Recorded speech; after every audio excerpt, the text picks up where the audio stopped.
Yeah. Let me drop exclusive game from my exclusive mind. You be out here chasing fame, I stay steady on my grind. Zero diamonds, zero. Thank you for tapping into the Exclusive Minds podcast. Today we're going to be having an exclusive conversation with exclusive content from Exclusive Minds. I'm your host, Rook, and Joe. let's get right into it. Alrighty, welcome back. This is episode number 11, and will also be our first for 2022. Woohoo! So that's kind of exciting. It is exciting. No special guest today, no Carol Baskin or... No, and I guess it'll be a little bit of a shorter episode. I know it's actually been a little over a week since we last recorded, so this is probably our longest stretch between podcasts. I think all of us were just kind of chilling through the holidays, so nothing was happening. It wasn't something special. Me and Joe were beefing behind the scenes. I didn't want to come over. No, I'm just kidding. No, it's all good. Yeah, I know. It's been a little while since we last sat down and talked. Over the break, just been spending time with the family. Recently, have you ever went skiing before? No, I never got into skiing. No? Snowboarding or anything? No, snowboarding was... No, I didn't know. Okay. I went skiing. Me and Taylor go once every year. I don't know. I'm not the biggest fan of it. She's more into it than I am. But this year, my mom bought us tickets for Christmas. Me, my brother, and my dad. Taylor couldn't make it. She was working. But side note for that, we ended up buying tickets to go to Vermont. So we're going to be going to Vermont to ski, even though I'm not a big skier. That's serious, hardcore skiing up there. Yeah, I'm a very novice. I would say intermediate would be the correct word, or maybe beginner intermediate. So we're gonna see how it goes. Hopefully I don't come back with no concussions. But we went 2 days ago just to kind of show my brother, get him on the ropes, dust off, because we have this big trip coming up. And it was scary, man. You put the skis on, dude, and it's not it's almost like riding a bike. If you don't do it, you could get back on it and kind of pick it back up. I did it, and then I was scared. I was petrified going down again. And then you kind of get the hang of it or whatever. But it's just one crazy fall, and your legs could just snap. It just is no safe net. You're either going to be getting some sort of head trauma, or your legs are going to be broken, bro. I don't know, depending on whatever hill you're on. But yeah, that was my break. And you're going to compare PA hills to Vermont? Vermont's hardcore legit. So my friends went. They said that there's green trails, which are kind of the ones I'm sure here. They all have the different... So we'll just kind of stick on those. Apparently, it's just the same thing except a longer stretch, which is kind of a better thing, just because getting on the lift and going up is kind of a pain. So we'll see how it goes, but I'm looking forward to it. I don't know, it was one of those things where people were just oh, you should try skiing. I was all right, I'll try it out. And yeah, I never some of my friends skied. I just never got into it. It was one of those things where I just never really got into the whole idea of picking a sport that you're sort of dictated by the weather. And if the weather seasonal, didn't play nicely, you kind of were out of luck. So I never got into it. We did all the summer sports, jet skiing and I never did that. Everything, but never got into skiing. So yeah, maybe I'm missing out, or maybe I didn't get any concussions or broken legs because of it. I heard jet skiing could be wicked though. If you fall, you can feel water is not soft, right? That's a myth, right? If you fall off the jet ski at 35, 40 miles an hour, guess what? That water is like freaking concrete. That's what I hear. You are skipping over it, and it's not playing. But in other news, did you get to check out what happened recently in the NFL with Antonio Brown? Oh, crazy, man. Yeah, I just pulled up my phone, and that was one of the topics I wanted to talk about. He rage quit in the middle of the game or something like that. That was the headline. So, yeah, they're already talking that he... now he was kind of back. Everybody's backpedaling. It's so funny. It was he had a meltdown and basically just quit mid-game. Right? That was the Everybody initial knows headline. He walked out. It's pretty clear that's what happened, right? But then it was the coach in the press conference immediately after the game says he's no longer a member of the Bucs. He's out. He's done. And then the following morning, it's well, maybe I shouldn't have said that because... Is he coming back on? Well, because I guess, with all of the goddamn rules in the world, right? They can't just fire a guy because of potential mental issues and because he all of this crap. So I think the last I saw, and I haven't really been following it too closely, but I think he basically said he was injured and couldn't, he didn't, they told him he had to play and he didn't think he was capable of playing. And it was kind of a back and forth. And so, he was taking a stance that he didn't think that his health would be in jeopardy. Who knows? Yeah, there's so many stories with it. I mean, they said that he has like a pretty severe case of whatever that CTE or what is it called? Oh, or concussion, thing that all the footballers end up. But apparently he has like a bad case of that. They were just like he just had like a mental. Well, so that's the other reason why the Bucks kind of backpedaled on canning him because.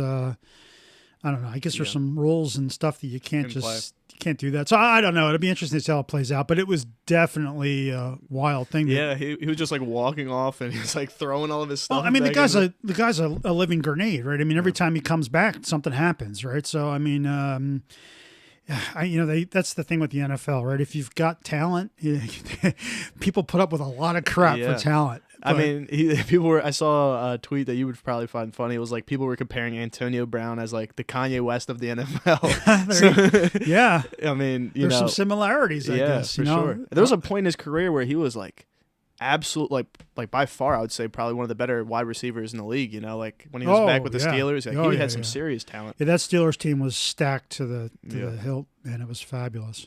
Yeah. So anyway, I guess we usually do a recap of a couple of things. So let's just jump right into that. So as we mentioned, right, this is the first episode for 2022, and so this is the 11th episode. So that means that we actually finished 10 episodes in 2021, which is fabulous, right? I think it's about 2.5 months worth of doing it. I don't know if you have any thoughts or look backs. I mean, obviously.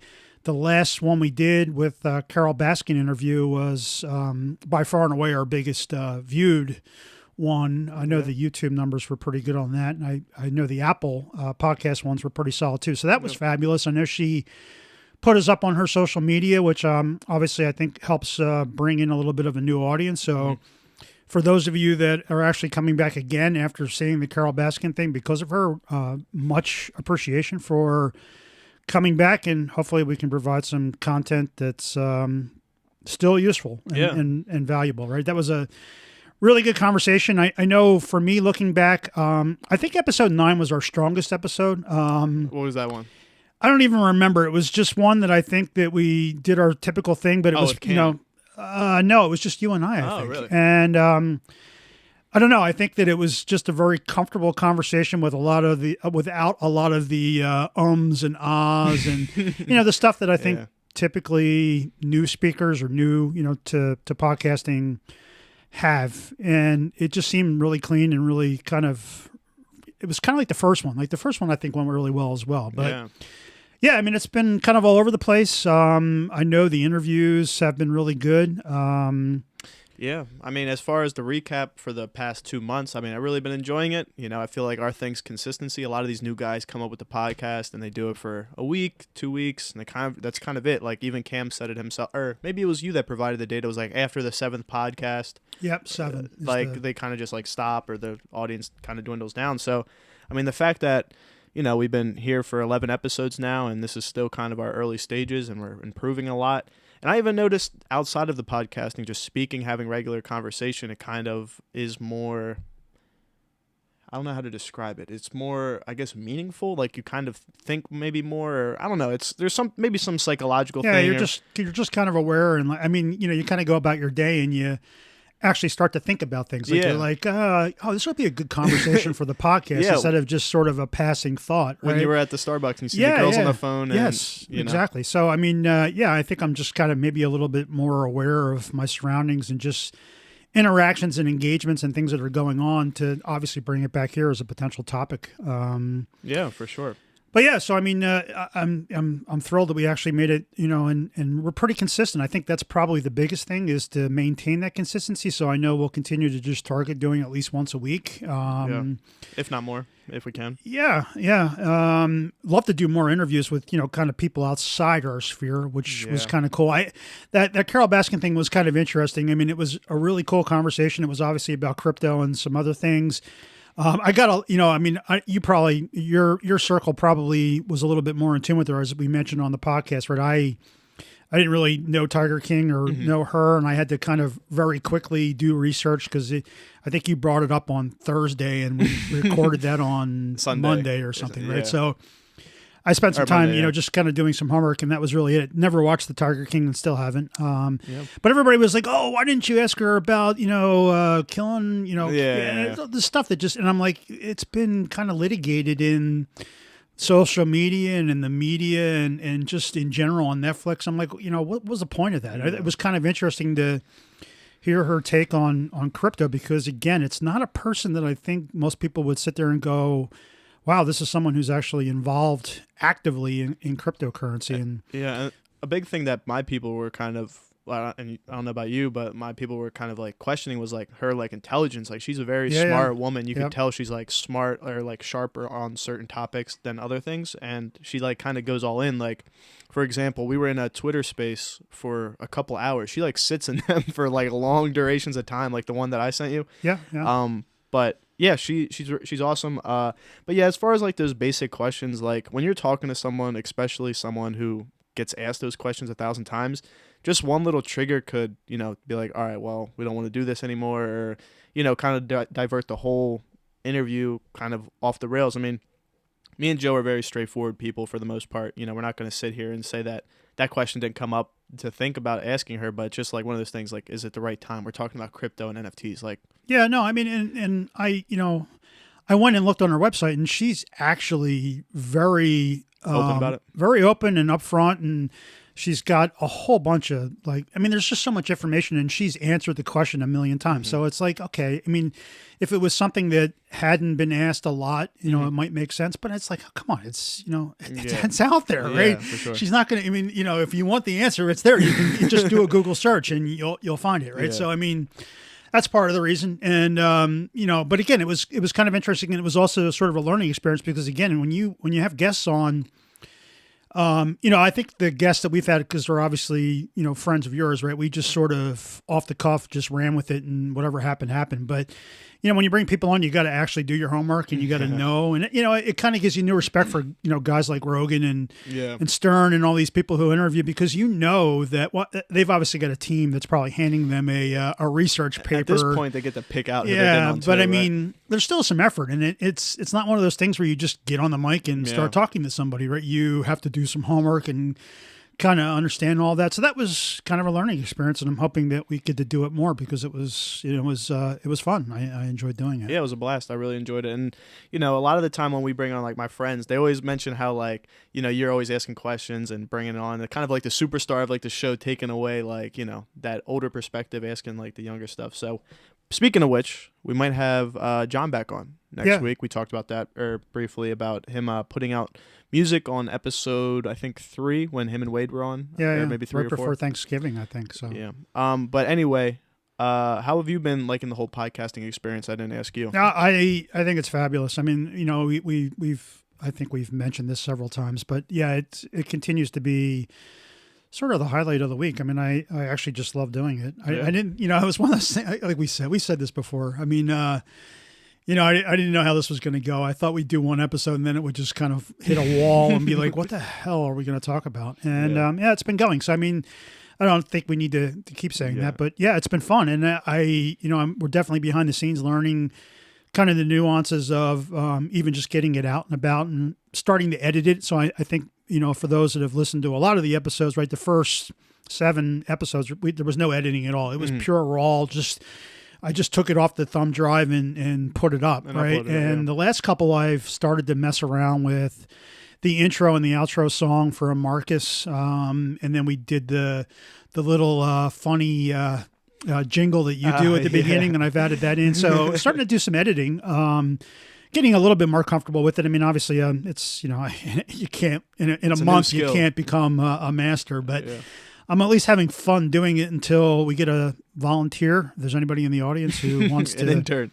Get some podcast credit and is an audio or video expert, reach out to us at team@exmds.com and let us know. And we'd love to potentially have you on as we'll call it an internship because we can't. We can do it. Yeah, we can do. But we would love to get the support from somebody who's more skilled at us for doing editing. So again, we'll put that offer out. if anybody's out there and again just wants to work with us, we love that. But I'm doing it. For behind the scenes on the podcast, I just yesterday put all of the videos up on Rumble. And so for those that don't know, Rumble's what is that? Rumble's an alternative to YouTube. Oh, okay. Fair enough. You know, it's I don't want to get into the politics of it. It's probably more politically driven as how it came about, but yeah. So I mean, it's up on Rumble. The reason I did that was because it's basically just connected to the YouTube thing, so it's just a mirror. So that was easy enough. But again, if you are anti-YouTube, and I know that's becoming somewhat more common these days, you can get it at Rumble. Oh God, social media is just insane. We could go on this rant for a second. Maybe we'll hold that one. Okay. Let's hold that. So that'll be maybe our first topic after our normal reviews. Yeah. So we're still talking video. We're not there yet. I saw a piece of hardware that allows us to kind of do or use iPhones for the cameras. Because again, without getting into it, right? Dave sits on one side of the room and I sit on the other side of the room. So it's kind of hard to do a single camera shoot. And quite frankly, we don't have the skills or the money to kind of buy multiple cameras. So we're still trying to figure out the best way to do video. But there's apparently kind of like a Zoom podcaster that we use for the audio. There's a video version of that that's kind of coming out that allows us to use iPhones as the cameras. And that's a potential, but again, if that's the case, it might be another couple months before we get it done. So we're trying to figure something out. I have a question. What if this is kind of off the air, whatever, on the air. What if we set up like a Zoom meeting between me and you, and we use our phones? Well, we could do that too, right? Because I mean, that's what we did with Carol. Yeah, we just record it, mute the audio. So maybe that's what we'll try. So maybe the next episode that it's just you and I, because I think the next one we're talking about having guests. But maybe the next one after that, we try that. You bring your laptop, I bring mine, and we do a Zoom call and record the video, and then just layer over the audio, and that might work. So let's give that a whirl. But in other news, you had a lot to talk about there. I want to break down a couple of those things. First thing, I guess this could lead us to our next topic, is you mentioned the email, which then got me thinking about our handle, the exmnds.com. Yes. Marcus is now, shout out to Marcus, he's doing that, but he's doing it with the .eth address, and he's taking everyone's Ether but we web don't link. Not ours, like I'm saying other people's. Like he took a rapper's .eth. He's taking a bunch of them to like, you know what I mean? Like to do like what that guy did to us with the ExclusiveMinds.com. So he has like So he's land grabbing a bunch of the Ethereum addresses. Yeah, I mean, who knows, right? I mean, I know he's got like one rappers right now that he's trying to get in contact with. I think he has it for like 10 years. So like I mean, honest to God, that's the hardest thing about starting a new business is picking a name that is available as a generic kind of .com. Yeah. And at the end of the day, I mean, I think people still resonate the .coms versus anything else, right? Yeah, I mean, it's the biggest platform. There's a million somethings, right? But the only one that I think anybody sort of just responds to is .com. It's .com, right? I think we own, I don't even remember. We did a bunch of them, but yeah, so that's still a little bit annoying. Yeah, I mean, I don't know. I just thought that was funny that we talked about that like our first couple of episodes, and then he's doing it now with like that, and he's always brings it up. He's like, "You got to grab your Exclusive Minds one." I'm like, "Dude, they're like $600." Yeah, it was kind of crazy. Yeah, it was weird. Like you sent me the thing saying, "Here, let's get the ExclusiveMinds.eth," and the initial cost isn't that much, but then there's the gas fees are like more than the cost. Yeah. I was like, what the hell is that all about? So if we were to grab, I don't want to talk about it too much because someone's probably going to be try to steal it. But anyway, we'll probably grab it here soon. Enough of that. Over the weekend, did you take a look at your cryptos by any chance? Oh my God, so the crypto update, right? So I think Ethereum was down to like $3,400. Yeah, it took a major hit. Decentraland was down below 3, but it bounced back today huge, right? So I'll tell you, the swings intraday are still crazy. Yeah, you're down to so 3,400 on Ethereum. Ethereum, hit this earlier today, hit $3,300 even. Yeah, so I mean, Decentraland has been going down like a rock, and it bounced back today. I think it was like 325, so I'm still underwater. All the cryptos are getting hammered, and it's been a really, I guess I should say since we both jumped in, it's been just awful. Well, I mean, you predicted this though. Like you said, like during the when in like 2008 and the 2000s, like when right as the bubble's about to burst, you see a lot of like these 1,000 X's, but then you also see like how quick it just goes down. Like, I mean, that was a good prediction. The by intraday you. swings are still pretty. I mean, even Decentraland. I mean, it's anywhere between 5 and 14% intraday kind of changes, and I'm like, God Almighty. I mean, I'm just sitting back and watching on $100, so it's not that big of a deal. But I'm like, man, this would, if you had serious money in it, you'd be pulling your hair out. Yeah, it takes definitely a psych type of turn on you. I was like looking on Twitter, and it was funny too. It was like a meme. It was like what was it? When like investors like of like the Wall Street or whatever get like a negative 5% gain on the year or loss on the year, they're like freaking out, pulling their hair out, and it's like a crypto guy. And it was like when I lose like 5 in a day, he's just like sitting back drinking coffee. It's crazy. And I'll tell you, I mean, this is probably also another conversation, but I know we sat in on that Twitter space with the Tiger, whatever it was, Typical Tigers, and I had it on in the background for, hours, right? Just kind of listening to it because it was just God, it was like, it went on for like 4 hours. Yeah. Yeah. And man, I don't get it. I just absolutely do not get it, right? These guys are basically talking about trading avatars, right? Graphic avatars. And, I still honestly believe that It's a Ponzi scheme. It's a Ponzi scheme, right? I think there's a small group of people that are kind of keeping it afloat, and they're hoping to sucker in other money. And then once that other money comes in, they're all cashing out into back into the real world. And the people that are kind of late to the game, the last ones in are going to be the ones that get crushed. I don't know how else to explain it. I can't, I'm a pretty educated guy, and I'm not like, I mean, even though I'm 50 plus, right? I'm not like rigid in my mindset, right? I'm a technology guy, so I get it. And this just absolutely drives me insane. I'll try to reach out to them and maybe that guy, the other guy that's in the call. So maybe we could get them on to like kind of talk about their viewpoint, and like you guys could like go like a back and forth on like different topics with that, because that might be you could ask them hard hitting questions I would like to do that, because I mean I'll be honest with you, I mean they're obviously educated guys and there's a market, right? But I don't know, man.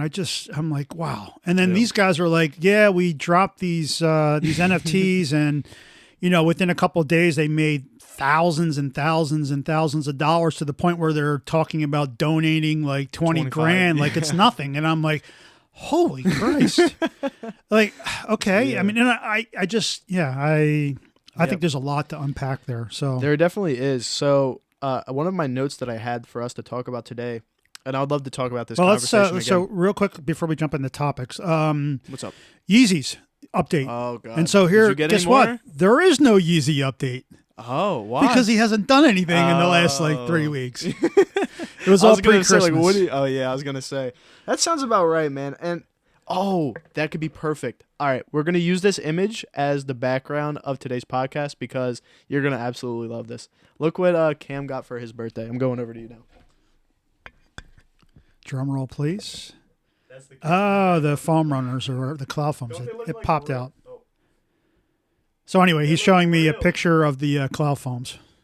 This guy Cam got the foam runner like a birthday cake, but it looks so real. It looks like that's a birthday cake. That's a cake. Oh, okay. Oh, okay. Holy shit. Okay. Hold on. I just assumed that was a picture of a holy mackerel. Yeah. Yeah. So these some of these bakery people are artisans. I mean, they really are. It's just it's crazy. The top one is the cake. Yeah, holy mackerel. Okay. Yeah, I'll get the picture from you. We'll put it up on the podcast so everybody can see it. I'll take a screenshot of it. But yeah, no, I was like, dude, Joe would love this. I completely forgot to bring that up. That's awesome. That is actually pretty awesome, because that looks like damn. That's why I was like waiting for a reaction. I thought it was a shoe. I'm like, he's showing me the cloth or foam runners. Okay, big deal. That's pretty wild. Yeah, no, that's pretty skillful. But no. So what I was gonna say is, oh man, I'm drawing a blank. Oh yeah, the NFT thing. I think the NFT thing, like we were talking about the profile pictures, is going to be bigger than that for utility when it comes to clothing, season pass holders, and there was another one I had on the list, like identification. So when I was sitting in some of these rooms, people talk about this a lot, where if you buy, let's say, the Six Flags NFT, okay, you own this picture of the Six Flags NFT. Let's say the mint price for it is, I don't know, call it $250. So that'll be good for a year at Six Flags. So rather than owning a season pass the traditional way, you go through the like the Ethereum route or whatever it is, and they could scan it when you have the NFT in your hand. So like that'll kind of take away the whole middleman process of like all the fees being from like the website, the credit cards, and all that. It'll just be direct to consumer. Yeah, but so I mean, here's the thing, right? There's gas fees and all of this stuff, right? So it's replacing one middleman with another. I mean, that's the point I don't get. I mean, I understand the concept that crypto, supposedly could eliminate the middleman, and I guess when like you and I are having an exchange, we're just trading it via our wallets and our addresses. But whenever these third-party companies get involved, right? There's still a middleman, right? And so the gas fee is on the buyer, not the holder, whereas the credit card company takes a percentage from the but it doesn't matter. Seller, I mean, that right? In the real world, it doesn't matter, right? If I as a seller am picking up the gas fee and you are not, I'm just adding it onto the price of whatever I'm selling you, right? That's just the way it works. I mean, look at the world we're in today, right?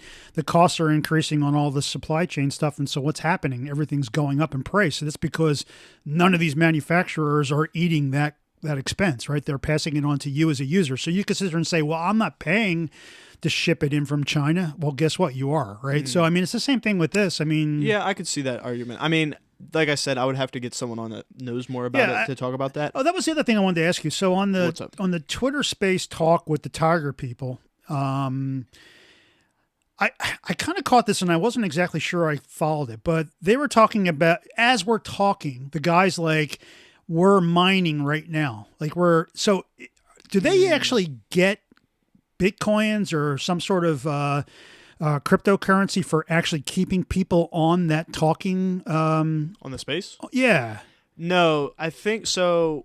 When you're mining, you have like a rig. So like you'll have like a set of like, let's say 6 GPUs. Right. Those are right. mining like just like Bitcoins. I don't know about the space aspect of it. I think that's a yeah, separate because it was thing. almost like he's talking and like, oh, we're an hour in and we've just mined, X coins. And I'm thinking, I think they're doing it like simultaneously. Yeah, It's not if under he's the looking same over thing. at his hardware right, and saying, oh, while I'm talking, my crypto Exactly. machine I think just that's going on. okay. But I was like, is this because the other thing is like they were supposed to be giving away something and they milked that for all it was worth, right? I mean, it was one of these things where Dave sends me a text saying, hey, these guys are about to give away one of these NFTs to whoever's in the audience. So I jump on and I kid you not, right? The guy's like, yeah, we're going to do the drawing in 10 minutes. And 4 hours later, right, they do the drawing. And I'm like, what's going on here? And that's when he started talking about, we just mined this. I'm thinking, is this son of these guys like farming off of these guys keeping this audience as big as possible for 4 hours because they're getting, mining or some kickback, on this. And so, I don't think the Twitter space is linked directly with the mining. I think he was just saying like, oh, while I'm mining it, like that's kind of going on. It makes me feel a little better because I was like, Jesus, am I being used as a pawn in this whole scheme, like this Ponzi scheme? Yeah, no, I don't know.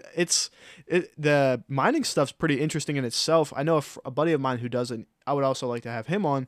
He has 6 GPUs. I sold him my last one and he gave me cash for it. He's like starting a little like business in that sense alone, but he has 6 GPUs and they all mine Bitcoin. So the better GPUs, they get, correct me if I'm wrong, he'll know, shout out to Ryan. He might mine like, let's call it $30 a day with the better ones, and the lower end ones he'll mine like $15 or whatever. But anyway, he has solar panels on his house. So it's like, oh, all this, all these GPUs are using all this electricity, but he's getting it from the sun. So it kind of cancels out the fee of like how we would pay like Pico or something like that to keep it going. But when it's all said and done, that investment in itself is such a large amount that it's like, is it actually worth to like kind of have this whole room dedicated to like GPU mining like of Bitcoin? But he seems to be doing a pretty good job with it. I mean, I'll have to ask him more. We never did ask Carol. That was one of the questions we wanted to ask her, and we never did. If she had any issues or concerns with the Bitcoin mining, with the Bitcoin mining kind of impacting the environments in the broader sense, right? Because that's a big issue. I mean, I actually saw I saw it might have been Visa putting it out, but it was a post that had a bar graph that showed the electrical cost of doing a 100K transaction on Visa and a 100K transaction on Bitcoin. And, it was like 1,000 times more energy intensive, on Bitcoin. Oh my God. And the whole premise was, this is something that needs to be addressed, right? Because all this cryptocurrency is just killing the power grid or power utilization. Yeah. I mean, there's some way that you could I guess like the bare minimum you could do with a lot of these projects are starting to pick up is like they'll donate money back to environmental concerns, just offset, kind of like offset it, carbon offsets and stuff. I mean, it makes sense, but at the end of the day, like I do agree, like there is a crazy amount of electricity that gets used for these Bitcoins. Because think about it, everything's done electronically. There's no, I don't know, paper route, paper trails. I guess you could say hand-to-hand interaction. Exactly. So I don't know. I mean, I feel like if you kind of donate, that's one way to do it. And that group of the NFT guys that we were talking about, they actually just made another $25,000 donation to the C's, Team C's, with Mr. Beast and Mark Rober. It's like, so every dollar is like 1 pound of trash out of the ocean. Okay. It's pretty cool stuff that they're getting involved in. I mean, there's definitely money to be made in it, or money involved, like a lot of money involved. But like you said, it's just like, I don't know, is the bottom of the barrel getting scummed out of, these riches? I mean, I will tell you that the conversation when it came to sort of paying it back, and I think that's the reason why Carol was, was very active, was because they were sort of making, they were hinting at some commitments that were pretty serious with regards to donations and stuff like that, which, and I got to admit, it was kind of refreshing because the audience, there was a lot of people that were chiming in going, yes, this is a great cause. It's fully supported. I mean, you never know, but I mean, it's just good it was good to kind of see that at least people all seem to have a pretty decent heart at the root of it. And where it goes, who knows? But yeah, my buddy Wade was sitting in while I invited you and him. And he's like, dude, all these people are just deriding Carol Baskin. They don't give up about the Tigers. They're just talking to somebody from Netflix. So, I mean, I hate to say it, but I mean, there could be some truth to that, right? Yeah. And she actually even hinted at it that she got involved. I don't know if she got involved, but someone else with a crypto, kind of NFT made some commitments to her that if they sold X dollars, that they would kick back, whatever it was, 10. I don't know what it was, but 10% of the proceeds to her. But they had to meet a certain threshold, and she actually said they didn't meet the threshold, and she never saw a dime. So it was, is it someone just basically trying to use the name to kind of get the message out and then not pay it back? I think there's some potential for that for sure. Yeah, I mean, the good thing about it is it's on the blockchain, so they probably did it with, benefit of the doubt. Let's say they did it with no malice intent, but they just didn't sell what they needed to sell. Maybe they overpromised and underdelivered. They said, "Oh yeah, we'll sell 100 of your Tiger things or whatever." I heard that too, right? The blockchain shows everything, and yeah. I mean, the reality is that I'm guessing 99% of the audience has no idea how to look at the blockchain, right? Or look at that kind of stuff. Yeah, I mean, so I don't. I mean, these guys were talking. Oh, everything will be fully disclosed on the blockchain. I'm like, okay, what the hell's that mean? Right? I don't have any idea how to keep the Tiger guys, honest, because I have no idea where I'd even look. No, not a clue. All right, I'll send you a link, but it's called Etherscan. I don't know if it's .com or .eth, but it's Etherscan. You basically type in a wallet address, and all of their transactions pop up. It even values how much that wallet is in that current wallet. The only issue with that is, so you could see, like I've seen. So, wait a second. If they had my personal wallet, they could look up everything. Wow. That's why people have burner wallets, separate wallets, secondary. So, what does it show you? I mean, does it show you? Yeah. So if you who and what you're buying, so because doesn't that defeat the whole purpose of? Yeah. No, it shows you everything. So So let's say my mutual friend Marcus, right? If I type in Marcus's what's it called, wallet address, everything, all of his transactions will pop up. I could even probably pull it up on my phone now to kind of show you. But I've seen like a Bitcoin wallet where, just for publicity, you know how we talked about that guy that sold that NFT for like $500 million? Yeah. So he sent it to himself on a different wallet. And people could see that. That's why they were able to tell, like, oh, he did this. He undershot the bid, sent it from one of his wallets to his other wallet just to kind of generate publicity there. Another person recently just So sold. that I don't get either, right? So I understand the concept, and this is where I kind of go that there's probably a little inner circle that's kind of propping up a lot of these cryptos. But in that situation, right, this guy did it through an auction house. So there was a huge vig that the auction house charged on, one side of that transaction. So $500 million, that if he was just doing it for publicity, it had to have, the auction company probably took whatever it was, 10%. I mean, yeah, when It's you're like $50 million. Like, yeah, I mean, you're talking about a guy who's buying something for $500 million. He probably has money to burn. I get it, but who the hell's got that kind of? Yeah. I mean, that's serious money to burn, right? So So there had to be more. Yeah, I don't know. So two things. It's actually called etherscan.io. This is what the website looks like. You type in their address right here. So you could type in that 16-digit code that or the 26-digit code. Yeah, the one to that Noah or whatever. played with Noah. Yeah, okay. So you could type that in, and you'll see all of his transactions. And then if you see the similar wallet that he's sending to, maybe it's his burner account, then you could see that account, go to that account. And you could just keep looking around at all these different accounts. So like that's why. So I should probably, as a parent, should be checking in on Noah to make sure he's not donating to ISIS K or something. Yeah, but you'll have to. We'll have to get Marcus back on for a part 2. Maybe he'll have some gems for that. He actually just put out a music video, or he's going to put out a music video wearing our clothes. Did you check it out? I saw it on Instagram. Looks and pretty I think I actually linked it on Facebook, cool. our Facebook account. Absolutely fabulous. Oh, yeah, that was awesome. So thank you, Marcus, again. I mean, I it's great. Yeah, talk about a supporter, man. I mean, this guy, this is us just kind of giving him his props for a second. I mean, anyone that supports another person's brand as much as he did, and they're willing to like post, make promo, videos, constantly doing that. That's like a true friend and a true supporter and everything like that. And we're going to try to do the best. I'm going to try to do the best. I want to buy his, he has an NFT of his music, like a vinyl thing. Go check it out. It's like, it's Marcus _ Levar. I'm just kidding. Levar. I last time I said Levar, and he was like, "Dude, why'd you say Levar?"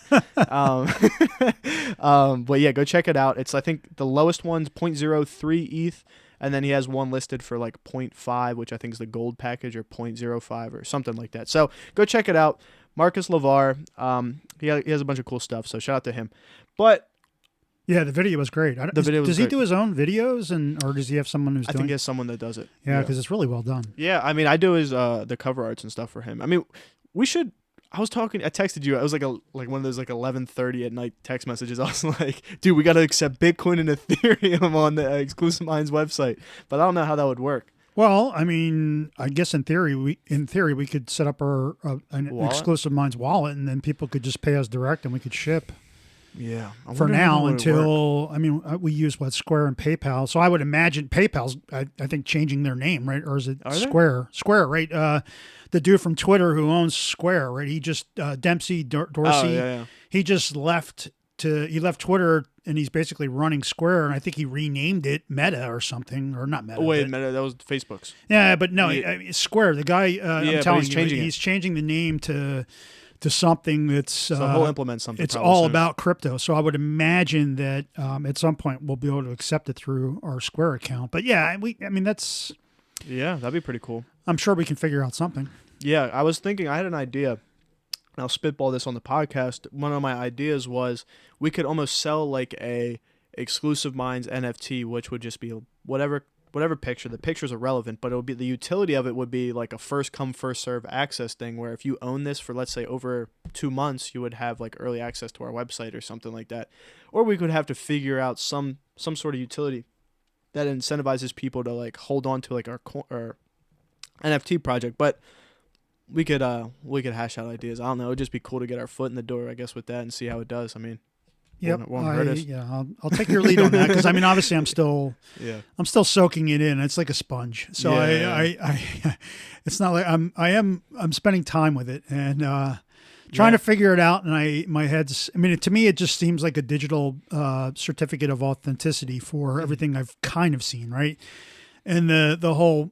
I mean, it seems like right now the big thing is selling digital avatars. I mean, that seems like the big thing. And that's what's giving it kind of a bad rep. It's just like, that's all it is. It's just like... That's all I mean, that seems pictures. To be the big focus is, these digital avatars. And I'm like, okay, that's that's kind of cool today, but it's going to run its course. And once it's, it's going to get to the point where there's 10 billion different avatars in the marketplace, and it's like, all what's gonna those be the early difference from ones the that next? people are spending thousands and thousands and if not hundreds of thousands of dollars on some of these nutty ones, right? Yeah. They're just going to be diluted. And I don't really get it. You need to have a good utility, and that's why like the Bored Ape Yacht Club one is so successful. It's for like millionaires. They buy one, they get invited to these yacht parties. It's like exclusive access and everything. So like there's that. behind the scenes real world application as well. Exactly. See, that's the part I guess I'm not seeing, and that makes sense, right? I mean, it's kind of a digital key to a like a party, exclusive millionaires club or some crazy thing like that. Okay, I get it. I mean, at least there's more how to many it of than those is just this there of that? digital picture. Yeah, for sure. Let's shift gears a little bit. I know you're into like the superhero films, comics. Did you see the trailer for the Batman? With yes. What'd you think? What are your thoughts on that? You excited for that? No. Really? I mean, I'm going to watch it because I am a comic guy, and I'll tell you that I'm a big comic guy, but I never ever liked any of the DC movies or any of the DC comics. Right, I was always a Marvel guy. Right? Yeah, Marvel's the best. DC, Superman, Batman. It's just, and I think for the most part, the movies have all been really, really weak. To be fair, the one with Heath Ledger, I know it's overrated. It was fabulous, right? He made that one movie, is so good because of Heath Ledger. He played a fantastic Joker. That one is like top. I also like the one with Bane. That one was pretty good. The Joaquin Phoenix one was pretty good too, right? Yeah, and that was also a little bit of movie. a different movie, but it wasn't. It wasn't I think a superhero movie. Yeah, they're slowly transitioning those. Into like being better movies. But DC's first like run of movies was kind of like on the weaker side, like you said. I'm excited for it. Also, I'm excited for the Morbius movie. Just going back to Batman. If you look at a lot of the DC comics, if you kind of know, right, a lot of the DC comics have always been sort of what I'll call a younger audience and very campy, right? It's always like these just really goofy stories and goofy characters and not to the point of humor, but just. I don't know. They're not like it wasn't really serious. There wasn't a lot of what I'll call streams of, or stories like long running stories until, I guess it was probably I want to say the 90s or maybe the 80s where Frank Miller kind of took over Batman. So Frank Miller is an artist and a writer, and he took it to a whole dark level. And now if we look at all the Marvel movies, they're all, darker. They all have this darker edge. Yeah. And that's kind of how they tried to overcome, I think, their image of sort of this light, foo-foo-y, campy kind of, have like Superman and just kind of silliness. And now everything's dark. And so the Batman movie looks like it's going to be super dark. Grunge, yeah. Right? And we've already kind of seen that. With the Christian Bale ones, those were pretty dark. Those were really good too. I really enjoyed the Christian Bale ones. But I'm going to watch it, and I'm going to be open-minded. And I kind of like the Justice Leagues. Some of the later ones were pretty good. Actually, the Justice League movie that was in the theater sucked, and then I don't know if you saw there was like two of them, right? Yeah, I guess HBO Max had the. Whoever the director was, he did a max cut where the damn thing was like 4 hours long, but that one was fabulous. That was good because there was all kinds of context. There was all kinds of added stuff that just made it better. A much better movie. No, I saw this thing. The reason I asked, it was like, who do you got winning a fight? Okay, this is going to be extremely dorky. Everyone that's not into comics, tune out. But anyway, it's probably been done in the comics as well, right? They've done Iron crossovers Man versus Batman. The on-screen version, the Robert Downey Jr. versus the Batman that everyone knows, and they said Iron Man was gonna win. I was excited, man. I love Iron Man, bro. I don't care what anyone says. That's my him. Iron Man and Spider-Man are my two absolute favorite superheroes. Yeah. So I guess if you're asking me as a legit question, like it was real world, I'd say Iron Man because his technology is always superior. Way cutting edge, and Batman's is always kind of more simplistic. And he's more like into like the whole preparation. He has to like prepare, Yeah. Iron Man's is like kind of throw him out there. I seen a video. I completely forgot about this because I guess we kind of just everyone throws the Avengers. I think it was Infinity War under the rug. But when he was beating up the Hulk, this guy had the Hulkbuster suit and literally like was prepared. Like me and my friend Mike Toscani, shout out to him. He's probably watching this while on the delivery. We were watching that scene. He was like, dude, this guy Iron Man's so smart. He prepared for when the Hulk just like punches when the hand. Hulk goes nuts. Yeah, catches we gotta solve this problem ahead of time. Yeah. It was so dope, man. But I don't know. We probably lost a couple people with that one. Shout out to that. Well, here's the other thing that's really kind of funny. I mean, as kind of a historian of comics, right? For those that are in the know, if you look at the two biggest movie characters in the Marvel universe, it's Captain America and Iron Man. Yeah. In the comic books, those were probably two of the weakest characters that just were not pop. I mean, I don't want to say they weren't popular because they were in, they've had, runs forever, but they were not what I would call your tier one characters, right? Yeah, I mean, that's what it's the funny thing. Yeah, that's what like storytelling is, though. You kind of, as you go on with like storytelling, you kind of have to make those next set of characters the bigger and badder characters. Like Iron Man and Captain America, I might be talking out of my ass here, don't know what I'm talking about, but correct me if I'm wrong, they were like kind of like the first like base set characters, right? In a way, like they were kind of like Marvel's like entry level people or whatever, and then as time went on, they would just kind of have to bring on these more like these newer people. Like for example, in the Avengers series, when they were adding Ultron on, they were like, all right, well, we now have to make a better character than Ultron, we'll have to bring on Thanos, and then another character above him would be, you know what I mean? Like it would just have to be keep going. The villains are getting progressively bigger, and there's some of that in the comics as well, right? It kind of bounces back and forth. Yeah, that's why it's all going to lead to Galactus and Galactus, and then I don't know. Do you think the new ones they have to figure out the Fantastic Four? That they've tried twice and screwed it up both times. And Chris Evans was yes, he was. He was in it, right? But I don't know, man. I'm excited for it, but I don't know if I'm going to be as excited as I was for just like the OG set, like the Endgame cast. I really like that whole like just like I felt like everyone fit their description like perfectly, and like I guess you could say that with Wolverine too. With Hugh Jackman, he just fit that role so perfectly. Like I don't know another person that's going to be like, okay, I'm going to be the next person. You never know. I mean, yeah, they got some challenges ahead. I mean, it's funny in the comic books, the X-Men were probably by far and away the number one franchise in comicdom over the last probably 30 or 40 years. Huge audience, and that's where it's always been. And they've never really gotten those movies right. If you ask me, every one of those X-Men movies just kind of sucked. Yeah, I just feel like there was no. Like no order, no cadence to it. Like it just was like it was it was a one-off. Each movie was a one-off, right? There was no game plan on building. That's the thing that Marvel did really well, right? None of the movies were really one-offs. Maybe they started off that way and they were like, "Holy crap, we got something! We got something here if we actually really do this whole kind of universe or thing." And they've done a really good job of sort of wrapping all the movies to interact with each other and kind of build a story where. The DC movies have never done that. Yeah. It's always been until the last couple of Justice Leagues, and I haven't. There's a little bit of that, but I mean, generally speaking, that's I think what really has set the Marvel movies apart. Yeah, for sure, the storytelling, and I'm excited to see, R.I.P. The Black Panther. What's his name again? I forgot. The Black Panther. You mean the character in the what's his name? Oh my God. We have to cut that. T'Challa? Something like that. Yeah. We have to cut that out. Yeah, it's in there. We don't cut anything out because we're idiots. No. That's not how it works. This is all about truth. Look it up now. No, that's it. T'Challa or whatever. T'Challa? Yeah. All right. Anyway, but no. Because he's now the king. Right? I want to see. CHALLA. With apostrophes in there someplace. Wakanda Forever, yes. Okay. But he's, so I mean, obviously the actor died, so now I heard that there's... Chadwick Boseman, yeah.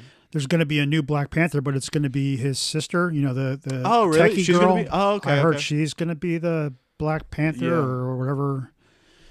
We'll see how that goes, Yeah, I don't know. Like, it's terrible news, but, like, that's another character I'm very interested to see. I never was really huge into that whole comic background of like the Black Panther. I never really there again there's a tertiary character, right? If you talk about like A, B, C celebrities, right, the Black Panther in the comics is very much a D character, right? He not something that was ever very top of mind. The big ones were the X-Men was number one. Spider-Man was probably 2. Oh, really? Oh, yeah. Spider-Man's always huge. Fantastic Four. Really? Daredevil's a huge one, right? And Daredevil's obviously coming back. He was in the Spider-Man movie, so that's how they're sort of working that crossover. I never would have thought. I would have never thought the Daredevil. I always like, dude. Like I always like the movies that were. So I mean, Daredevil always was a big franchise, but it always struggled as kind of what I'll call a secondary big franchise until Frank Miller took that over, and then he introduced the whole. Kind of ninja thing and Elektra and all these other characters that really just game changed the whole Daredevil character and kind of set it on a different tack. So, the Kingpin and all that stuff, that's, Yeah. Actually, the Kingpin was originally a Spider-Man villain, so. Yeah, like the short head and like kind of like the wider frame. Big guy, yeah. That was awesome. I'm showing my geeky side in my comic book history. Hey, man, people like it rather than just us talking about crypto, kind of expanding the horizon. If people don't like it, kick rocks. We'll see you. Yeah. But no, I'm excited for it, man. I'm excited for the Black Panther 2 and the Morbius movie coming up. But let's talk real comics. The Teenage Mutant Ninja Turtles. We need a new Teenage Mutant Ninja Turtles movie. That's where it's at. Yeah, that was my. I love that movie, or like the movie when I was a kid and I played the video games with like Splinter and yes. Who else was in there? I have the original comic book, and I hear it's worth like gazillions of dollars now. All right. Well, listen, we got to kind of wrap this up because I do have a dentist appointment. That's the only reason that, we're going to be cutting today's episode short. How long did we end up going for? 50 minutes. So 50 minutes? We're on time then. Never mind. I apologize for the false advertisement, but I had fun today. Today was good. I always like the duo podcast funs. They're always fun. You know what I mean? Like it's kind of the roots behind the scenes of Exclusive Minds. We get to talk a little bit about that. Hopefully next week we'll have my buddy John, maybe Joey, and Corey if they could like zoom in or something like that. We'll have to figure something out with them. But yeah, they just put out an album, so go check that out. It's been David O'Rourke. Joe.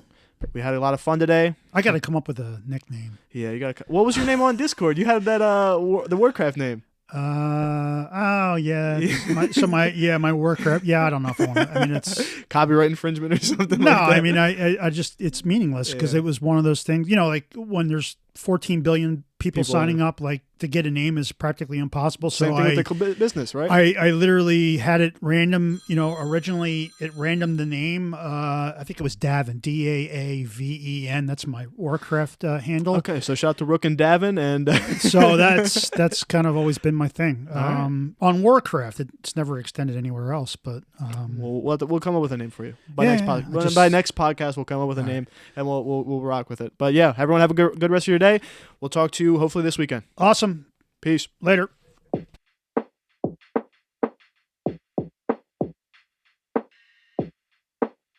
Yeah.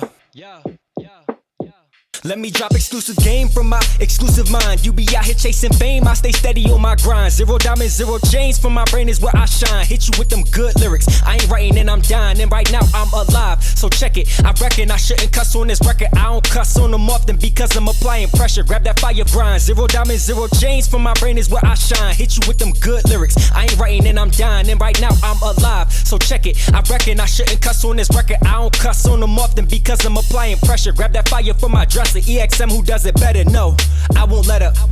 Gas pedal fully pressed, I do the dash to the checks. If it ain't assets, I'm never stressed. I keep it calm and collect. Most of y'all stuck in some debt, and you got bad credit. I learned my lesson, I was young and foolish, now I'm better. I kept my head up through the stormiest weather. Wipe my eyes and focused on where I'm headed. We call that constant progression. If we in Vegas and the option is betting on me, you know we cashing out to the teller. Now let me switch my endeavor, change up my whole approach. Let's have a toast to those who do the most. Achieving goals on the road to their dreams, on the path to the cream, counting stacks with their team, living lavishly, but still actively aware that they can be a casualty, so they don't lack humility and they don't dabble with the greed. Yes, they focused on the plan ahead. They know impact will lead to bread, and the bread equals success and less frets. Got some things to accomplish. When someone hits my line, it's not about some nonsense. We making moves, always grinding, we popping. You know we not gonna stop, and never no option but time, and the perfect time is right now. Not caught up in tomorrow. I'm all about making a conscious decision while I'm living.